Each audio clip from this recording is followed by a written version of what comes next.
os maiores detalhes dessa contribuição a gente vai dando no decorrer dos dias,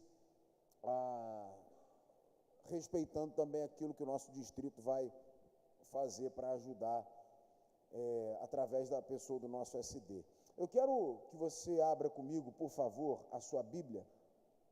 É um texto muito conhecido, irmãos, e que ele é conhecido, desafiador, e eu amo esse texto, que é Romanos 12, 1 e 2, mas aqui traz alguns princípios, e eu prometo que eu serei bem breve, para que a gente tenha um tempo de oração.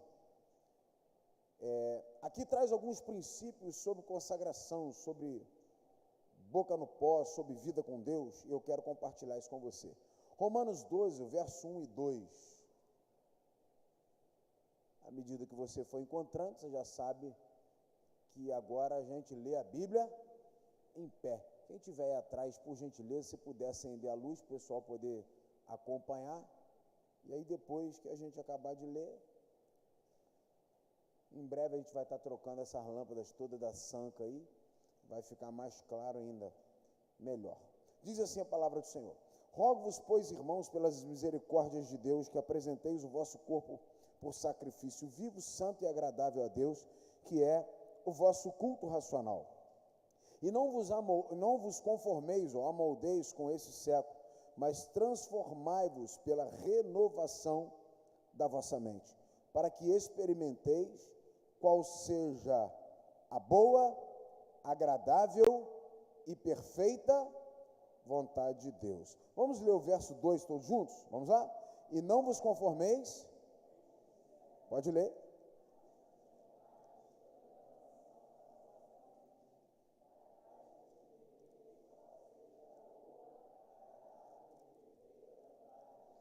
Glória a Deus. Vamos orar uma vez mais? Pai, obrigado por essa noite. Nós te bendizemos e te agradecemos, Espírito Santo, por essa noite. A nossa oração é que o Senhor nos envolva no manto de glória e tudo que tratarmos aqui glorifique o teu nome. Que sejamos um pouco mais experimentados na tua palavra, cheios do teu poder, e possamos sair daqui, Jesus, certos de que o Senhor é por nós. E a tua palavra declara que se Deus é por nós, ninguém pode ser contra nós. Obrigado, Jesus, por essa noite. Nós te damos toda a honra e toda a glória. Em teu nome oramos. Amém, amém, graças a Deus. Se sente dando glória a Deus, por favor.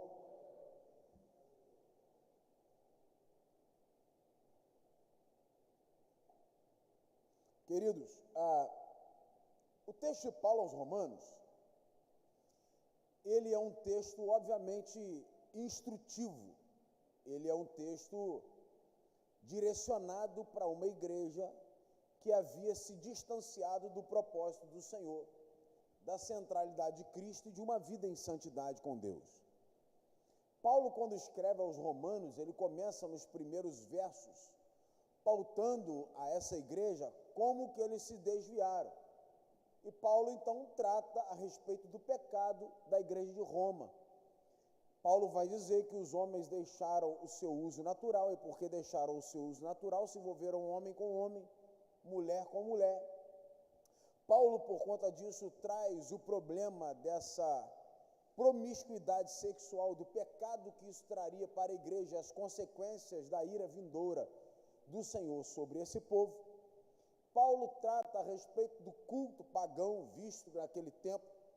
Estava muito comum o culto a deuses pagãos, como Diana dos Efésios, Afrodite, o deus Falos, que é um deus que tinha a imagem do órgão genital humano, ou o órgão genital masculino, melhor dizendo. As pessoas se curvavam diante desses deuses, mas tantos outros deuses. Eles adoravam aos raios do sol, eles adoravam a tantas divindades. É por isso que hoje nós sabemos que existem países, a exemplo, a Índia, que é um país onde adora vários deuses. A vaca é adorada, outros animais são adorados, visto que desde os tempos antigos o homem sempre buscou algo que ele pudesse palpar para adorar. Você vai se lembrar que quando Deus chama Moisés para o Sinai, e Moisés passa 40 dias e 40 noites diante do Senhor, você vai se lembrar que ao descer, Arão já tinha permitido com que o povo tivesse construído um bezerro de ouro e estava ali adorando esse bezerro de ouro. Porque o povo, por não aguentar esperar aquilo que Deus estava fazendo ou falando com Moisés, por ser o homem de Deus, e eles deveriam esperar esse homem de Deus para saber qual direcionamento seguir, esse povo então constrói literalmente um bezerro de ouro e passa a adorar esse bezerro de ouro. Então, desde que o mundo é mundo, meu amigo Gabriel, o homem tem a necessidade de palpar algo para adorar. E nós vemos isso no tempo de Paulo, nós vemos isso no tempo de Jesus, nós vemos isso no tempo de hoje, nós vemos isso desde que o mundo é mundo. O homem nunca se deu por satisfeito em ter um Deus que é invisível, mas que se tornou visível na pessoa de Jesus. No entanto, muitos não creem que Jesus é o Filho de Deus, ainda esperam o Messias, outros nem esperam porque não creem. Mas desde que o mundo é mundo, minha querida Evelyn, o homem tem essa necessidade de tocar, de palpar.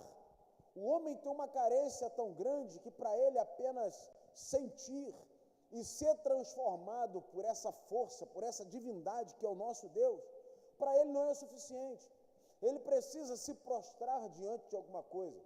Ele precisa falar, ele precisa verbalizar, ele precisa ver, ele precisa tocar. Para o homem é mais importante um objeto do que um Deus que se move pelos séculos. Para o homem é mais importante algo que ele possa, de material, ter na mão, do que um Deus que criou os céus e terra. Para o homem é mais importante, minha querida irmã Verinha, o homem ele tem a necessidade de sentir a respiração, de ouvir a voz, porque para ele, por vezes, não basta a brisa na montanha dizendo para o profeta, numa voz suave e sussurrante, dizendo: a caverna não é o seu lugar. O homem sempre desejou, minha querida Juliana, ter coisas mirabolantes. O homem sempre gostou de ver fogo. O homem sempre gostou de ver terremoto. Isso é da nossa natureza. Parece que Deus não se move, Deus não fala quando algo do sobrenatural não acontece. Quando, Diego, os raios não chamam atenção, quando o terremoto não acontece, quando as prisões não abrem, quando os grilhões não se rompem, como foi o caso de Paulo e Silas, lá em Atos, do capítulo 16, a partir do verso 27 em especial, quando eles estão adorando por volta da meia-noite, e Deus, no momento fenomenológico, faz com que eles sejam libertos. As cadeias se rompem e todos ali ficam livres. O homem sempre teve essa necessidade. A gente entende que Deus está se vingando ou falando quando há catástrofe natural. Vide região serrana, vide década de 70, aqui a Serra das Araras, salvo engano, década de 70 ou 60, alguma coisa desse tipo, aonde ainda muitos acreditam que existem muitas pessoas soterradas. Então, o homem, ele percebe ou tem a impressão de que Deus está se movendo quando há um tsunami. Mas o homem, ele não consegue guardar o seu coração e sua mente no silêncio da sua mente, perceber Deus. Ele não consegue olhar para a criação e ver Deus. Ele não consegue olhar para o outro e ver Deus. Ele só consegue enxergar Deus quando algo extraordinário está acontecendo. Acontece que Deus é um Deus de coisas extraordinárias? É claro que é, todos nós sabemos disso. Foi Deus que fez o coxo andar, foi Deus que fez o cego enxergar, foi Deus quem fez o morto reviver, foi Deus quem fez a sogra ser curada. Olha que Deus maravilhoso, você que reclama da sua sogra, Ele cura até a sogra. Foi Deus que realizou tantas e continua realizando. O problema é quando nós não transformamos a nossa mente, a gente só consegue ver Deus em coisas aonde nós julgamos ser aquelas coisas, uau, absurdas. Esses dias eu estava vendo, eu achei interessante, um videozinho de uma menininha falando para Deus falar com ela. E ao longo, ou ao longe, armando um temporal. Você já deve ter visto esse vídeo. E a menina levanta a mãozinha e pede para Deus falar com ela. De repente, ela acaba de falar, dá um raio. E ela fica maravilhada. Eu não estou dizendo que Deus não falou com ela. Muito pelo contrário. Mas a pergunta é, claro, uma criança, Deus tem a sua multiforme sabedoria e graça de se manifestar do jeito que quiser, quando quer. Quem sou eu para limitar o Senhor? Ele não cabe numa caixinha de sapato, nem dentro dessa igreja, Ele é. O nosso Deus é ilimitado, Ele é Senhor dos senhores. Ele não é só Senhor, Ele é Senhor dos senhores. Todos os reis, todos os príncipes, todos os governantes, todos os deuses, todos os pagãos, todos têm que se curvar diante dEle, porque Ele é. Eu não estou dizendo que ali não foi Deus, mas a pergunta é, e se não tivesse acontecido nada? Se essa criança não for levada a entender de que Deus é um Deus que se move para além daquilo que se pode ver, vem frustração. E por que vem frustração? Porque a nossa mente foi condicionada a isso. Aí o apóstolo Paulo vai dizer o seguinte: portanto, meus amados irmãos, portanto, igreja do Senhor, eu clamo, eu rogo, eu peço. E é interessante que esse verbo rogar é o mesmo de implorar, é o mesmo de gritar por algo, por favor, faça. É como se ele estivesse diante de nós, dizendo, eu suplico a vocês, que vocês entendam isso que está sendo declarado. Portanto, meus amados irmãos, eu rogo, eu suplico, eu clamo, eu imploro que vocês entendam isso, pelas misericórdias de Deus. Não é um rogar por si, é um rogar pelas misericórdias de Deus, que vocês ofereçam em sacrifício vivo, santo e agradável a Deus, o vosso corpo. Esse é o culto racional de vocês. Paulo então começa a nos ensinar, nesse primeiro verso de Romanos 12, que existe um culto a Deus que precisa ser dado nessa matéria que se chama corpo. O culto não pode ser prestado então de qualquer forma, ele precisa ser prestado de uma forma racional. E eu me lembro que uma vez um jovenzinho, e diante de um mover do Espírito Santo muito grande, aqui nessa igreja, muito grande, há exatos 6 anos atrás, um jovenzinho chegou perto de mim e falou assim, e aí as pessoas, os irmãos, muitos estavam falando em línguas, outros, tinha gente que estava rodando, estava acontecendo um mover sobrenatural, e aí um jovenzinho chegou para mim, o culto passou do horário, e ele falou assim, pastor, o culto tem que ser racional. O jovem naquela época devia ter seus 12 anos de idade. Eu falei, ele aprendeu isso com alguém, que bom.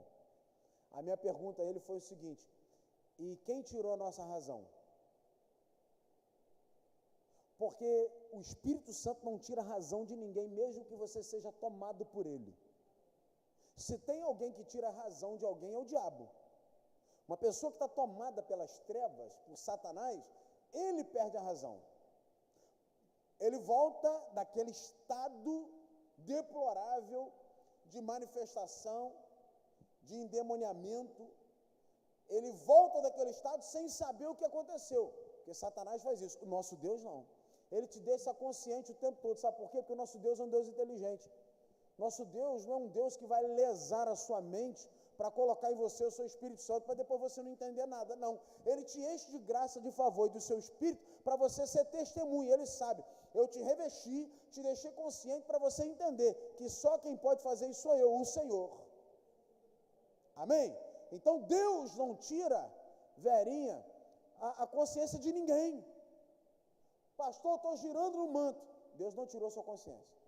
Pastor, eu caí e não lembro de mais nada. Aí a gente tem que começar a orar, porque com toda certeza não é o Espírito Santo. Deus não tira a consciência de ninguém. O apóstolo Paulo está dizendo então que o nosso culto precisa ser racional. Pastor, eu posso pular? Pode. Posso falar em língua estranha? Posso. Pode. Posso profetizar? Pode. Pastor, eu posso girar no manto, marchar com varão? Posso fazer? Pode, irmão, não tem problema nenhum. Mas faça isso tudo consciente, entendendo que o seu culto ele é totalmente irracional. Estou falando em língua estranha, não lembrei de nada que eu falei, isso não é Espírito Santo, isso é demônio. Demônio que tira a consciência das pessoas, Deus não faz isso. A pergunta é, por que Deus tiraria nossa consciência? Para quê? Qual a finalidade? Se Deus deseja que nós experimentemos a sua vontade, que é boa, agradável e perfeita, diante de um culto racional, como eu vou experimentar se a minha consciência foi retirada? É muito simples entender esse texto e praticar esse texto, dizendo: Deus é um Deus que permanece fazendo coisas extraordinárias, sobretudo, me mantém consciente para que eu possa ver os seus milagres. Imagina, Deus realizando um milagre no meio da igreja, ele tira a sua consciência. Aí você volta depois, mas como que Deus fez isso? Eu nem vi. Para quê? Qual a testemunha? Qual o testemunho? O que nós diremos? A própria Bíblia Sagrada nos ensina o que diremos, pois, acerca à vista dessas coisas. Se Deus se Ele está fazendo, ninguém pode ser contra, porque Ele está fazendo. O que diremos, pois? Testemunha. Se Deus é por nós, é porque Ele está fazendo. Quem será contra nós? Ele continua fazendo e nos guardando. O que nós vamos dizer se Ele vai tirar a nossa consciência? É incompatível. Então o apóstolo Paulo começa dizendo que nós devemos oferecer em sacrifício vivo, santo e agradável a Deus, o nosso corpo, a nossa mente, o nosso coração. Então, num culto, você deve oferecer o seu corpo como culto agradável, como sacrifício agradável, santo ao Senhor. Então, no culto, você tem sua expressão. É onde você bate palma, é onde você levanta a mão, onde você dá glória a Deus, onde você dá aleluia, é onde o Espírito Santo te toma, onde você fala em novas línguas. Então você tem essa liberdade, porque diz a palavra do Senhor que aonde há o Espírito de Deus há liberdade. Agora, a liberdade é diferente de libertinagem. Liberdade é o mover que você tem em Deus. Libertinagem é você profanar a liberdade que Deus te deu. Libertinagem é você literalmente colocar o pecado no meio da liberdade. Aí Deus não coaduna com isso. Mas rogo-vos, pois, irmãos, pela misericórdia de Deus, que ofereçam em sacrifício vivo, santo e agradável, que esse é o vosso culto racional. E ele continua: não se amoldem a esse mundo, ao padrão desse mundo, mas transformem-se pela renovação da sua mente. Se a mente não é transformada, nada é transformado. Se a mente não muda, nada muda, e você já me ouviu falar aqui pela milésima vez que a mente é o campo das possibilidades. Tudo acontece na mente. Joyce Meyer escreveu um livro, Campo de Batalha da Mente. Você vai entender que muitas coisas que nós enfrentamos até em nível espiritual acontecem na mente. Você vai entender que existem batalhas que nós enfrentamos no dia a dia, que nós enfrentamos no campo da mente. Se a sua mente for transformada, o seu olhar é transformado, o seu vocabulário é transformado, seu ouvido é transformado, seu comportamento é transformado, a sua forma de andar é transformada. Agora, por que a gente às vezes está enrascada? Porque a nossa mente está cauterizada. E você já deve ter passado por isso, como eu já passei e passo muitas vezes, que existem situações que a gente não quer que a nossa mente seja transformada. A gente quer manter a nossa mente naquele padrão que nós condicionamos e julgamos que é certo. Ou eu estou mentindo? Quer ver um exemplo? Briguei com a minha esposa. Isso nunca acontece. Vou até beber uma água. Vou falar de mim, não vou falar da Evelyn e do Diego. Evelyn e Diego brigaram. Isso também nunca acontece, graças a Deus, né, Diego? Qual é o nosso papel? Teve uma discussão? Teve uma treta? Teve um problema? Teve uma crise? Todo casamento passa por isso. A pergunta é, a gente não sabe que tem que pedir perdão? Sim ou não? A gente não sabe que tem que reconciliar? Sim ou não? A Bíblia não nos ensina a não permitir que o sol se ponha sobre a nossa ira. E a Bíblia não está falando de tempo cronológico, dia e noite. A Bíblia está falando de não permitir com que as trevas cheguem, por conta disso você demore muito tempo. Então, tem que tomar cuidado, porque dois bicudos, um virado para lá, outro virado para cá, aí dorme daquele jeito, aí Satanás começa a causar, botar um monte de coisa na cabeça. E tem gente que aproveita esses momentos para trazer coisa lá do fundo do baú e lembrar de situações que nem aconteceram, que já foram apagadas. Ah, mas um dia aconteceu isso, um dia aconteceu aquilo outro. Mas lá em 1969, você falou isso, aquilo outro para mim. No dia 25 de dezembro de 1905, a sua avó, aí começa a trazer coisa do arco da velha. Por quê? Porque a mente não foi renovada e se permitiu com que o mal chegasse. A pessoa às vezes até começa a conjecturar coisas, mas você faz isso, você faz aquilo outro, você isso, você aquilo outro, tal.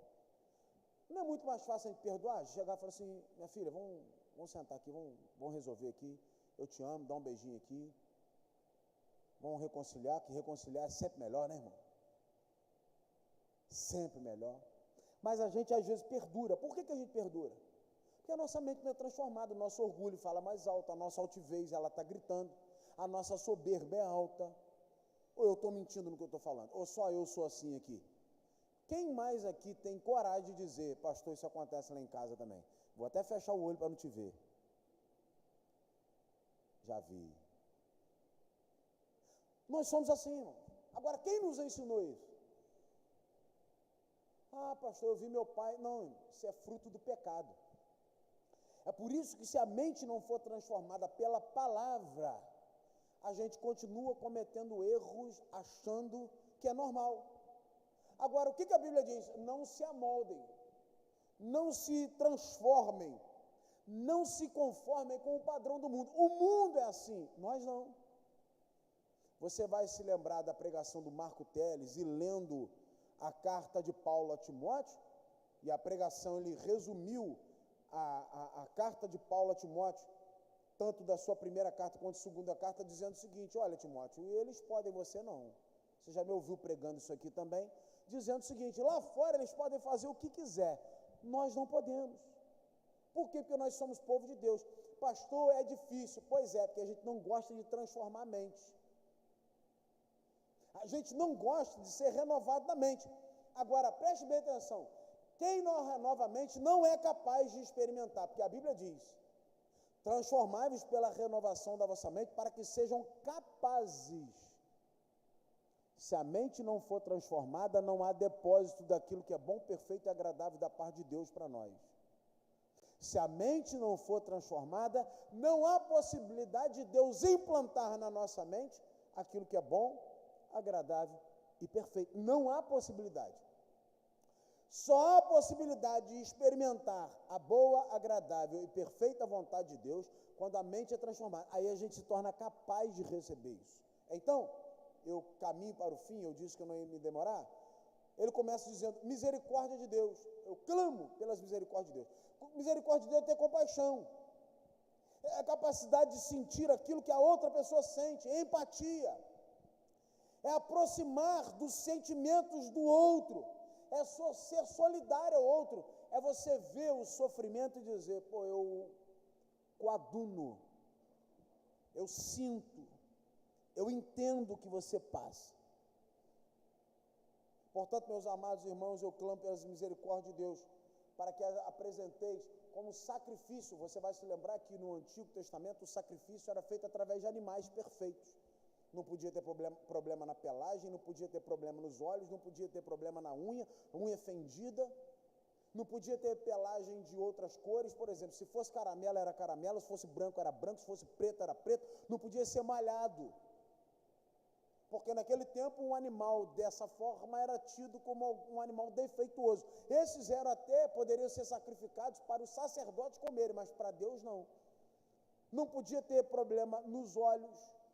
Se fosse cego de uma vista, ou então na hora do parto, caísse o animal, quebrasse uma das suas patas e ficasse mancando, esse animal não poderia ser consagrado. Então, oferecer um sacrifício santo, puro e agradável a Deus ofereça um sacrifício que não tenha defeito.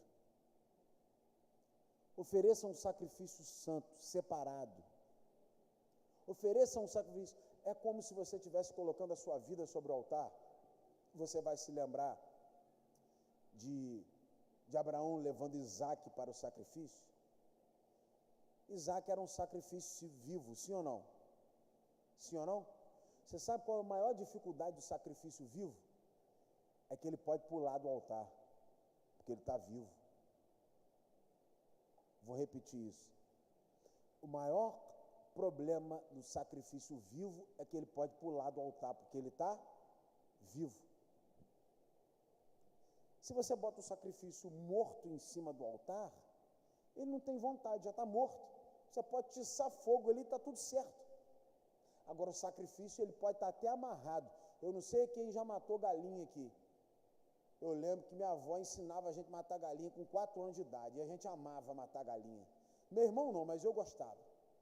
Tinha um quartinho pequenininho lá em casa, na casa pastoral, lá em Pádua, a casa era muito grande. E tinha era como se fosse um jardim de inverno hoje. Aí vovó falava assim, hoje eu vou matar uma galinha, eu ficava doido. Ela amarrava o pezinho da galinha e falava, meu neto, é assim que funciona. Aí ela me ensinou a degolar a galinha. Coisa boa, tem tempo que eu não faço isso, estou precisando voltar a fazer isso. Mas quando a gente soltava a galinha, mesmo com o pé amarrado, quem já matou galinha se lembra. O que a galinha faz, irmão? Ela cai, né? Fica paradinha. Assim que funciona? Ela sai pulando, irmão. E a bicha sem cabeça, espirrando, esguichando aquele sangue. E eu me lembro que criança, a gente ficava no meio daquele sangue, e eu gostava daquilo, porque aquilo era festa, eu não tinha a mínima. Para mim, eu falava, vou comer a galinha, eu quero que se dane a galinha, deixa ela morrer, deixa ela sangrar, deixa ela vizinhar sangue para tudo quanto ela não tem problema. O bom é depois. Aí hoje você ouve isso, essa galera nutelada que tem por aí, vai falar, está amarrado, pastor. Está repreendido em nome de Jesus. Tem uns que, se você comentar isso, ele faz até pose. Ui, está amarrado, hein, irmão? Lá ele. Mas a diversão era a gente poder ver aquilo ali. Estava vivo, arrancou a cabeça.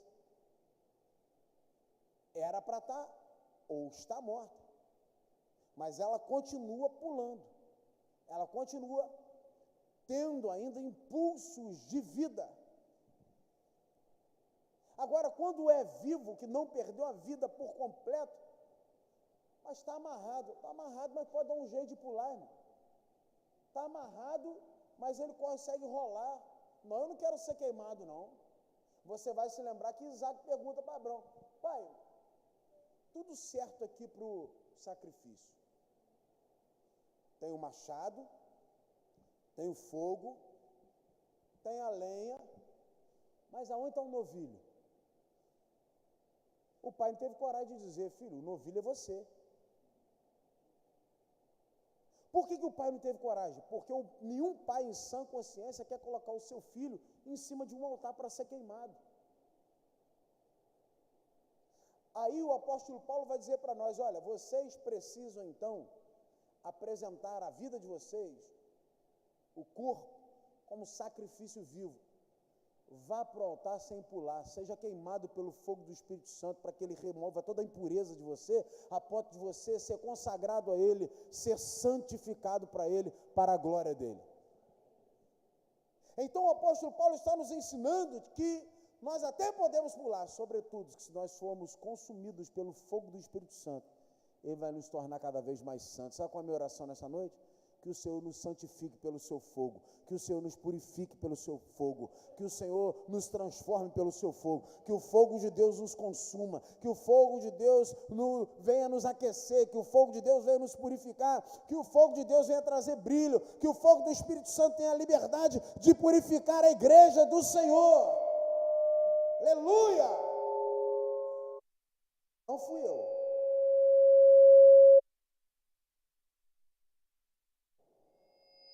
Olha aí. Não é aqui também não, porque aqui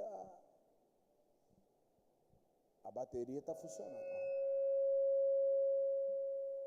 Foi só falar do fogo que Satanás já tenta perturbar.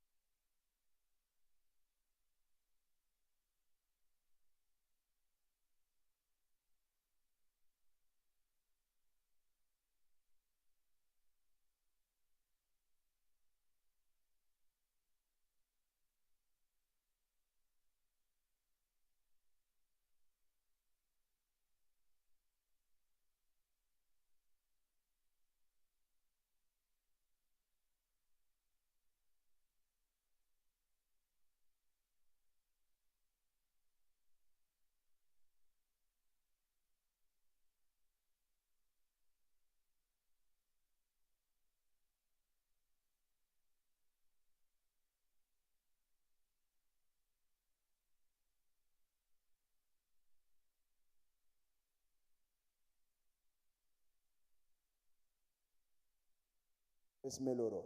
Isso. Acho que agora pode até baixar um pouquinho o retorno, porque vai dar microfonia, eu acho. Mas eu respondo para você, o problema mundial é, existem pessoas consumidoras de palavra, consumidoras de oração, e ela acha, porque ela ouviu uma pregação, viu alguém orando, ela leu a Bíblia e orou. Ela está consumidora de entretenimento, ela rola o dia inteiro de crente. Deus falou comigo, aleluia. Aí eu já li a palavra, aleluia, aleluia, aleluia. Fulano orou, falou em língua estranha, aleluia. A pergunta que eu faço para você é, quando você está com fome, quando você rola o feed e vê uma churrascaria, mata a sua fome? Quando você está com sede e rola o feed, tem uma água de coco, mata a sua sede? Aonde que nós vamos parar, irmão, desse jeito? A gente se torna consumidor de algo que não mata a nossa fome, não mata a nossa sede, e a gente acha que está tudo bem. A gente não come McDonald's via internet, irmão. A gente não se alimenta via internet. Se não for sacrifício, lembra que eu falei? O sacrifício pode, vivo ele pode pular. Tem um monte de sacrifício que já pulou, irmão. Tem um monte de sacrifício que hoje em dia, sabe o que a pessoa faz? Ela perdeu a leitura. Por que nós temos orientado que as pessoas tragam a Bíblia de papel e voltem a ler a Bíblia de papel? E é interessante, eu amo esse Deus, irmãos. Que a gente fala uma coisa aqui, eu não tinha ouvido ninguém pregar sobre isso, falar sobre isso. Eu estou vendo um monte de pregador dizendo o seguinte, vamos voltar a usar a Bíblia de papel. Eu não tinha visto. E comecei a ouvir um monte de pregador falando nas igrejas, vamos voltar a usar a Bíblia de papel. Sabe por quê? Porque essa porcaria aqui, ó, tem tirado o nosso tempo. A gente se tornou consumidor de internet, achando que Deus está falando com a gente. E você vai perceber que o algoritmo entrega aquilo que você quer ouvir. Você não está num dia legal, você não está num dia bom, meu irmão, e parece que lê a sua mente. Meu irmão, só pode ser Satanás, não é possível, tem alguma coisa errada. Porque como que consegue descobrir, às vezes você nem verbaliza, aquilo ali aparece na sua frente, e você, Deus falou comigo. Irmão, se você não parar para ter tempo com Deus, Deus não terá tempo para falar com você. Então, esse culto é racional, ele é espiritual, esse culto, ele é um culto que você não perde a razão, você tem ciência, use a razão sem perder o vínculo com o Espírito Santo. Use a razão sem a frieza da razão. Use a razão permitindo que Deus trabalhe.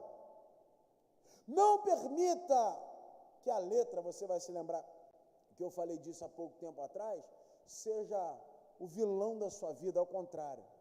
Leia a Escritura pela revelação do Espírito Santo. Mas tenha tempo com Deus. Agora, quando que isso acontece? Quando o apóstolo Paulo já me ensinou ao que fazer no verso 2, não me amoldar ao padrão do mundo.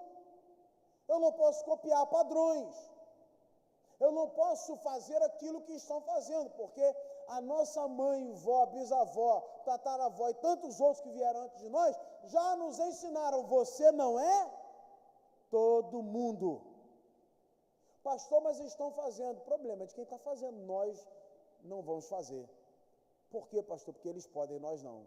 Nós não somos todo mundo, nós somos do céu, nós somos do Senhor. Tem alguém comigo aí que pode dar um glória a Deus por isso? Agora, não se amoldem, não crie esse padrão pecaminoso. Porque o padrão pecaminoso leva à perdição eterna. Mas transformem-se pela renovação da mente. Conversão da mente, mudança de entendimento, de paradigma, mudança de mentalidade. Mente de Cristo. Paulo já declarou em 1 Coríntios 2,16, pois quem conheceu a mente do Senhor, quem foi o seu conselheiro? Ele está dizendo que ninguém conheceu a mente do Senhor. Aí você fala, pastor, mas como que eu vou ter a mente de Cristo se ninguém conheceu a mente do Senhor? Pois é, aí a Bíblia diz, através do apóstolo Paulo, o seguinte, ninguém conheceu, porém nós. Ninguém sabe, mas nós. Ninguém ainda acessou, porém nós temos a mente de Cristo, nós podemos acessar, porque nós somos do céu, nós somos do Senhor. Então, ser transformado é entender que nós podemos, naquele que nos fortalece, o Senhor é por nós. Isso só é possível se nós nos tornarmos capazes dessa transformação. Ser capaz é alguém que está preparado, alguém que está apto, alguém que estudou, alguém que se consagrou, alguém que leu a palavra, alguém que jejuou, alguém que batalhou, alguém que correu atrás, alguém que se esforçou ao máximo para. Porque nenhum sacrifício, ele é sacrifício sem esforço. Se você perguntar os irmãos da maromba e da igreja, da galera que malha, da galera que corre, da galera que faz essas atividades, com toda certeza tem dia que eles vão dizer assim, hoje eu não queria nem estar aqui. Estou mentindo, Evelyn? É fácil. Você começa a correr, os primeiros 5, 10 minutos, a mente está assim, o que você está fazendo aqui? Vai embora. É a canela que dói, é a panturrilha que dói, é o joelho que dói, é a coluna que dói, a mente fica brigando, aí você fica lutando com a mente. Pergunta para ele se eu estou mentindo. Estou mentindo? Estou mentindo, Valtinho? O cara está lá pegando 200 quilos no supino, claro, não é a realidade dele, porque ele é fraco. Mas ele está lá, ó, 80 quilos no supino, aí ele já consegue, que eu já vi ele pegando, aí ele é mais fraquinho, mas 80 quilos ele consegue. Mas a mente, no dia que você não está legal, ela está dizendo assim para você, sai daí, cara, vai embora. Agora é só para quem pratica esporte? Não, você sai para trabalhar. Sua mente está dizendo assim, rapaz, hoje tem pepino, hoje tem problema. Por que você não fica em casa? Dá um migué, vai na UPA, fala que está com dor de cabeça, dá um atestado, ninguém está sabendo mesmo. É melhor você fugir, fica na cama, seu dente está doendo, hein?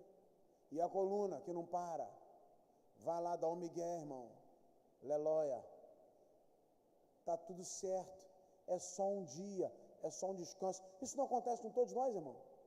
A mente da gente não faz um desserviço? Nós só podemos ser transformados se nós formos capazes de lutar contra a nossa própria mente.